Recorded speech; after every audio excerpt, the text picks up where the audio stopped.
biwulidde bakuwa obubonero buna tweyanziza busatu kigumuzimiri omuwadde buna kale muwebuna ka Yesu genda ku bwino omwana ow'ente guleke omuzindaalo ng'oguleke awo wennyini we bagambye okutandikira oba otandikira.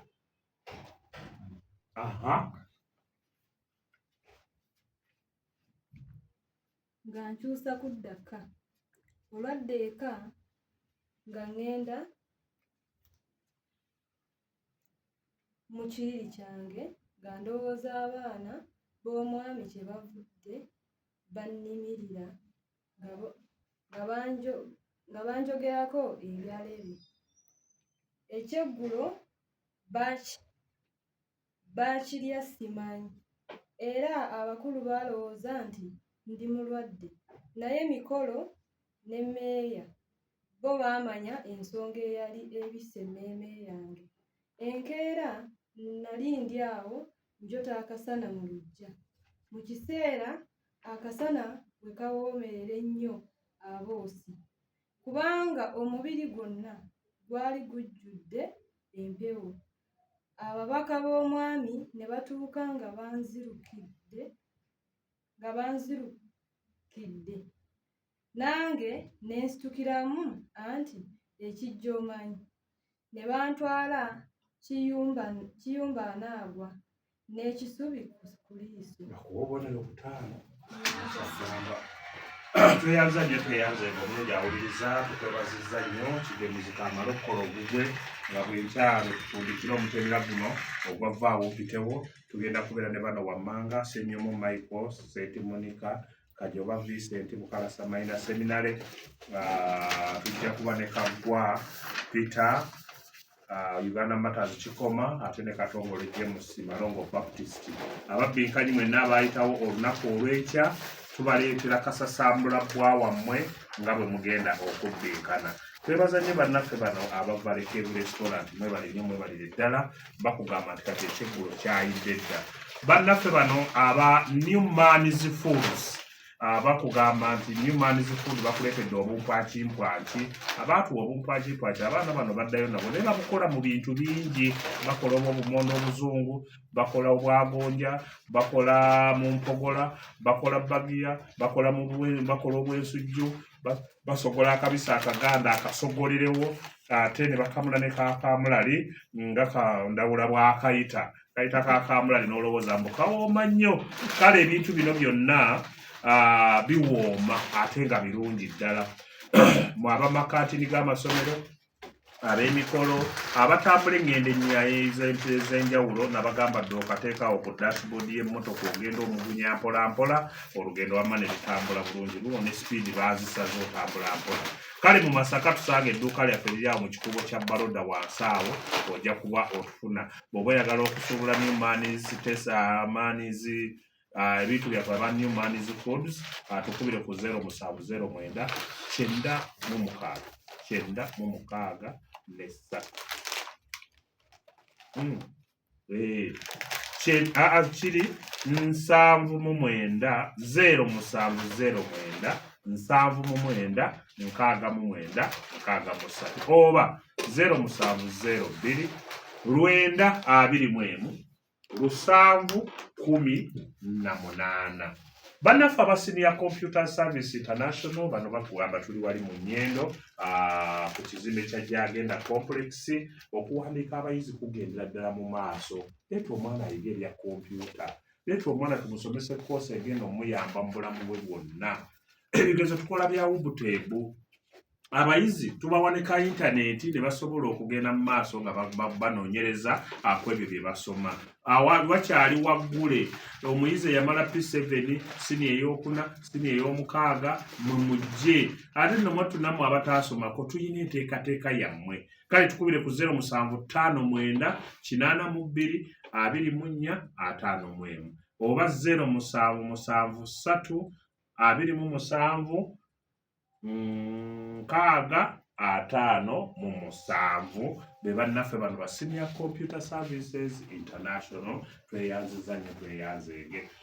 Twagala kuddamu kubategeeza nti olunaku tugenda dulangirira wiiki ejja olw'empaka z'akabbinkano. Simanyi oba olulangiridde, naye tugenda dulangirira olwa fayino lwe tugenda okubeera ekyannamukaaka. Ekyo kyekifo kyawedde, tugenda kubeera kyannamukaaka, naye olunaku lujja kuba lwa 6 ennaku z'omwezi ze tutannasalawo.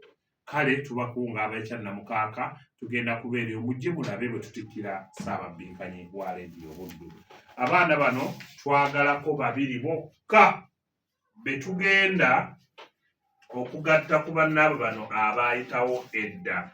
Era abaayitawo edda okwesogga omutendera ng'ennyina y'akadakiika nga 1-2 okwesogga omutendera gw'akasasambulabbwa ye Nankya Proso okuva kwa Isaac Newton, Ssekyanzi Joram Masaka Citizen, Lukanga Samuel Kaabwoko Church of Uganda, Jumba David St. Stephen's Kyotera, Ndawula Nicholas St. Paul Kyanukuzi ne Nakachwa Benita St. Denis Makondo.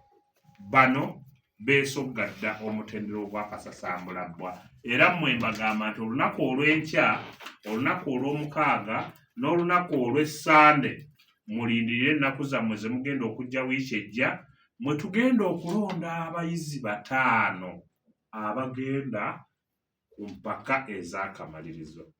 Nga mwoyo mwe tujja okujja omuyizi omu aweererwe leediyo Buddu okumala omwaka mulamba.